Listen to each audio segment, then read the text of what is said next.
অনলাইনে ice cream order করেছিলেন এক ব্যক্তি, পেয়েও গেলেন সময় মতো। তবে খেতে গিয়েই বাঁধল বিপত্তি। আইসক্রিমের মধ্যে পাওয়া গেল মানুষের কাটা আঙুল। শুনতে অবাক লাগলেও বাস্তবে এমন ঘটনাই ঘটেছে ভারতের পশ্চিমাঞ্চলীয় রাজ্য মহারাষ্ট্রের মুম্বাইয়ে। এই ঘটনায় সংশ্লিষ্ট ইয়োম্মো আইসক্রিম কোম্পানির বিরুদ্ধে মামলা দায়ের করায় তদন্তে নেমেছে পুলিশ। বুধবার এক প্রতিবেদনে এই তথ্য জানিয়েছে ভারতীয় সংবাদ মাধ্যম এনডিটিভি। প্রতিবেদনে বলা হয়েছে, অনলাইনে অর্ডার করা আইসক্রিমে মানুষের আঙুল পাওয়ার মতো চাঞ্চল্যকর ঘটনা ঘটেছে মুম্বাইয়ে। মূলত মুম্বাইয়ের শহরতলি মালাডে বসবাসকারী এক ব্যক্তি ইয়োম্মো আইসক্রিম থেকে অনলাইনে শঙ্কু আইসক্রিম অর্ডার করেছিলেন।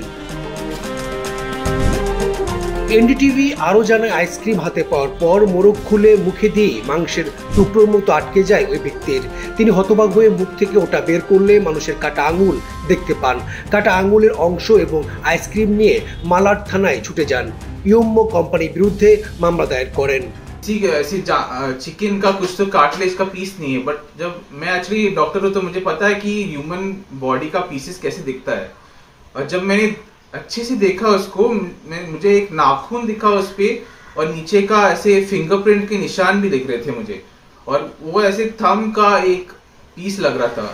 हमने कंप्लेंट दर्ज की है और वो जो पार्ट है वो हमने सीज किया है और वो सीज किया हुआ पार्ट आज हम लोग फॉरेंसिक को भेज रहे हैं। এনডিটিভি সংবাদ মাধ্যমটি জানিয়েছে, এই ঘটনার পর সংশ্লিষ্ট অভিযুক্ত আইসক্রিম প্রস্তুতকারক সংস্থার কাছ থেকে কোনো প্রতিক্রিয়া পাওয়া যায়নি।